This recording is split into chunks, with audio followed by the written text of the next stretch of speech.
Harlem had a sound at night. It wasn't sirens, it wasn't gunshots, it wasn't even the music drifting from basement clubs. It was conversation. Low, steady, deliberate conversation that flowed down Lenox Avenue like a river of memory. Old men argued about boxing. Young boys dribbled half-deflated basketballs under streetlights. Women leaned from brownstone windows, calling children home before the air got too cold. And in the middle of it all was a man everyone simply called Elijah Stone Booker. He wasn't the richest man in Harlem. He wasn't the loudest, but he was the one people listened to. Stone had built his influence not through fear, but through consistency. He funded after-school programs. He kept landlords honest. He quietly paid hospital bills when families couldn't. He sponsored local boxing tournaments in honor of one man he deeply admired, Joe Louis. To Stone, Joe Louis wasn't just a champion. He was proof that dignity under pressure wins. Power, Stone used to tell the young men who followed him, isn't about how many people are afraid of you. It's about how many people sleep peacefully because you exist. One of those young men listened more closely than the rest. His name was Marcus Reed. Marcus had sharp suits before he had savings, a smile before he had stability. He learned quickly, he talked quickly, and most importantly, he watched. Stone saw potential in him early. He saw hunger, ambition, drive. But he also saw something else, restlessness. Marcus didn't want to protect Harlem. He wanted to own it. That difference was small at first, almost invisible, until it wasn't. The night everything shifted began at a charity boxing event hosted in the basement of the Apollo Community Hall. Stone had organized it to raise money for local youth programs. A large framed photograph of Joe Louis hung behind the ring, gloves raised, expression calm, eyes focused. Stone stood near the ropes, greeting elders, shaking hands, moving slowly and deliberately like a chess player who never rushed to move. Marcus stood across the room, surrounded by younger men. They admired his confidence, his expensive watch, the way he talked about expansion. "Harlem's bigger than blocks," Marcus said quietly to them. "It's opportunity. We could scale this, influence other boroughs, build something unstoppable." One of the young men asked, "Stone wouldn't approve." Marcus smiled. "Stone built the foundation, but foundations aren't ceilings." Across the room, Stone's eyes flickered toward Marcus. He had heard nothing, but he had felt everything. Days later, a phone call was made. It wasn't loud, it wasn't dramatic, it was simple. Marcus called a powerful developer from downtown, a man who had been trying for years to buy up Harlem properties at discounted prices. Marcus offered something valuable: access, information, timing. In exchange, Marcus would gain influence, contracts, control over redevelopment decisions. He convinced himself it wasn't betrayal. "It's evolution," he whispered after the call ended. But Harlem doesn't confuse ambition with loyalty, and it certainly doesn't forget who built its backbone. Within 7 days, everything Marcus had quietly constructed began to unravel. Not through violence, through exposure. Stone didn't retaliate, he revealed. At the next community meeting, Stone calmly presented documents showing outside investment deals tied to Marcus's associates, contracts, timelines, property transfers scheduled to displace long-standing families. Gasps filled the hall. Marcus stood frozen. "You were going to sell us?" someone shouted. Marcus opened his mouth, but Stone spoke first. "You don't destroy a community with fists. You destroy it with signatures." Silence swallowed the room. Stone wasn't angry. He was disappointed, and disappointment cuts deeper than rage. Within hours, partnerships dissolved, investors withdrew, public trust vanished. Marcus's empire, built on secrecy, collapsed under sunlight. 7 days. 7. That was all it took. But here's where most stories would end. This one doesn't. Because the real story isn't about destruction. It's about redemption. Later that night, Marcus found himself standing alone beneath the flickering streetlight outside the Apollo Hall. The framed photograph of Joe Louis was still inside, visible through the window. Stone stepped beside him. "You ever study Louis's fights?" Stone asked. Marcus didn't answer. He lost before he won, got knocked down before he became a legend. Stone looked at him.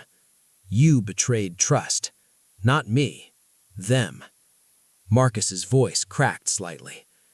"I wanted more." Stone nodded slowly. "More isn't wrong. Forgetting who you're carrying with you, that's wrong." The wind moved softly through Lenox Avenue. For the first time, Marcus looked smaller. Not powerless, just humbled. Stone placed a hand on his shoulder. 7 days destroyed what took years to build. Now the question is, how long will you take to rebuild it the right way? Winter settled over Harlem with a slow, deliberate patience, as if the neighborhood itself were holding its breath.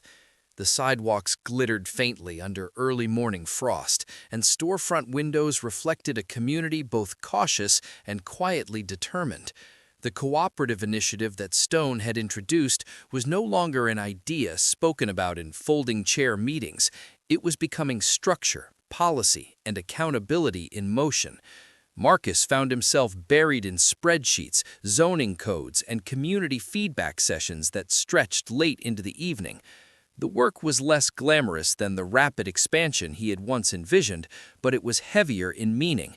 For the first time, every decision required him to weigh not profit margins, but consequences, and that shift began reshaping him from the inside out. The downtown developer had not disappeared. Instead, he had adapted with subtlety. Offers began circulating directly to property owners, bypassing community discussions and presenting buyouts framed as once-in-a-lifetime opportunities. The language was polished, persuasive, and designed to create urgency. A few families, overwhelmed by rising maintenance costs and decades of financial strain, felt tempted. Marcus recognized the tactic immediately. It was the same psychology he had once tried to harness: fear of missing out, fear of being left behind, fear of stagnation. The difference now was that he stood on the opposite side of the strategy. Stone called an emergency town hall meeting, not to condemn those considering offers, but to educate them. He spoke calmly about generational wealth, about how short-term relief could create long-term displacement. He referenced Joe Louis again, not as a boxing icon alone, but as a symbol of enduring resilience. He didn't win by chasing quick victories, Stone reminded the room. He trained for endurance. Harlem must do the same. The message resonated because it did not shame anyone. It strengthened them. Marcus watched faces soften, saw doubt replaced by cautious resolve. He understood something crucial in that moment. Leadership was not about being the loudest voice in the room. It was about being the most stabilizing presence when uncertainty tried to fracture unity.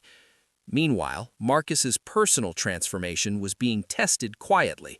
One evening, an intermediary approached him outside a cafe with a discreet proposal. If Marcus would provide internal timelines from the cooperative's planning documents, he would receive a generous consulting contract with guaranteed compensation.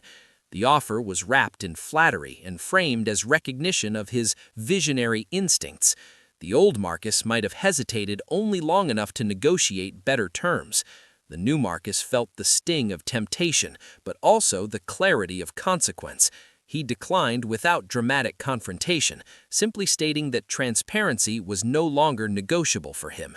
Walking away, he felt both lighter and unsettled, aware that integrity was not a single decision, but a series of them. Stone observed these moments without constant praise. He did not congratulate Marcus for doing what was right. He expected it. Instead, he offered subtle acknowledgement through increased responsibility. Marcus was asked to lead negotiations for a community-funded renovation project that would modernize local storefronts while preserving ownership. It was a test of trust, and Marcus approached it with humility rather than ego. He listened more than he spoke, incorporated feedback even when it slowed progress, and ensured that every signature carried collective agreement. The process was slower than any private deal he had once imagined, but it produced something more durable: shared investment. Harlem began to feel different. Murals were restored, youth boxing tournaments expanded with new sponsorships, and the gym buzzed with energy each evening. The photograph of Joe Louis seemed to glow brighter against freshly painted walls, a silent reminder that strength did not need spectacle. Young entrepreneurs approached Marcus not for shortcuts, but for mentorship. They asked about cooperative ownership models, about ethical negotiation, about balancing ambition with accountability. Marcus answered honestly, often sharing his own missteps as cautionary lessons. Vulnerability, he discovered, created credibility more effectively than perfection ever had.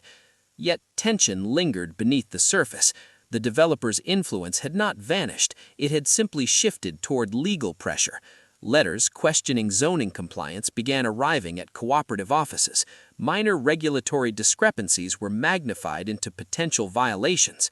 The goal was clear: exhaust the community through bureaucracy. Marcus felt frustration rising, a familiar urge to respond aggressively. Stone intervened with calm strategy. "Pressure reveals cracks," Stone said quietly during a strategy session. "Let's make sure we don't create new ones by reacting emotionally." They hired legal advisors, funded collectively, ensuring that every compliance measure was addressed meticulously. Patience became their shield. One evening, after reviewing documents late into the night, Marcus found himself alone in the community hall. Snow drifted softly outside the windows. He stood before the photograph of Joe Louis and studied the fighter's expression. There was no arrogance in those eyes, only focus. Marcus reflected on the difference between conquering and protecting. Conquering demanded speed and dominance. Protecting required discipline and restraint. He realized that his earlier ambition had not been inherently wrong, it had been misaligned. Growth without guardianship was simply consumption. The next breakthrough came unexpectedly.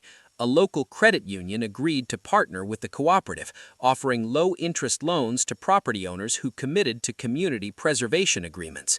The move undercut the developer's buyout strategy by providing an alternative path to financial relief.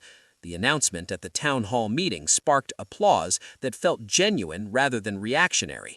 Stone did not take credit. He gestured toward the collective effort. Marcus felt a surge of pride that was no longer self-centered. It was shared pride, anchored in collaboration.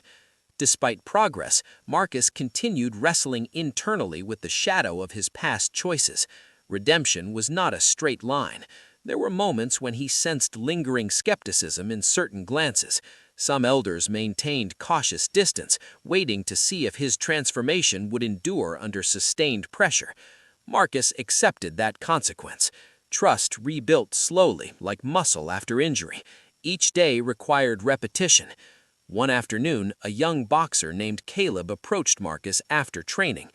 "Coach says losing teaches more than winning," Caleb said, wiping sweat from his brow. "Is that true?" Marcus paused, recognizing the layered meaning of the question. "It depends on what you do after you lose," he replied. "If you blame everyone else, you learn nothing. If you look at yourself honestly, you learn everything." Caleb nodded thoughtfully and returned to his drills. The simplicity of the exchange struck Marcus deeply. Lessons repeated across generations carried the power to reshape futures. The legal pressure eventually intensified into a formal challenge against the cooperative's charter. A court hearing was scheduled, threatening months of delay and potential dissolution. Anxiety rippled through the neighborhood. Marcus felt the weight of responsibility more acutely than ever before.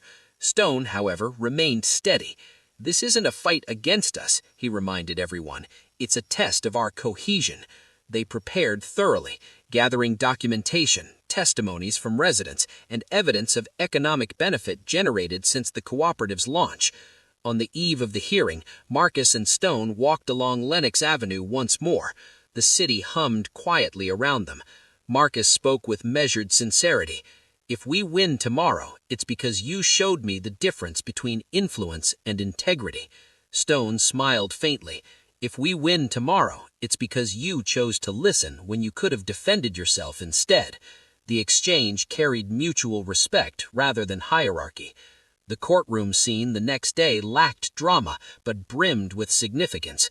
Residents filled the seats, not as spectators, but as stakeholders. Testimonies emphasized transparency, community benefit, and collective decision-making.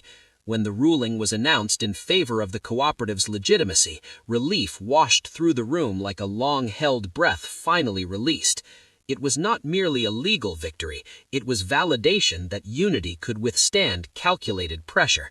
As the community exited the courthouse, snowflakes began falling lightly again, almost symbolically. Marcus looked around at neighbors embracing, at elders smiling cautiously, at children tugging gloves onto cold hands. 7 days once destroyed everything he thought he'd built. Months of steady accountability began constructing something far more resilient. He understood now that empire was the wrong word entirely. What they were building was stewardship. Harlem did not cheer loudly that afternoon. It did something more powerful. It continued forward together. And in that quiet progression, Marcus found the kind of strength he had once sought through shortcuts. The fight was not over. Economic tides would always shift, but this round had been won not through secrecy, but through. Spring arrived in Harlem not with spectacle, but with subtle defiance. After months of cold tension and courtroom strain, warmth returned to the sidewalks like a quiet reward for endurance.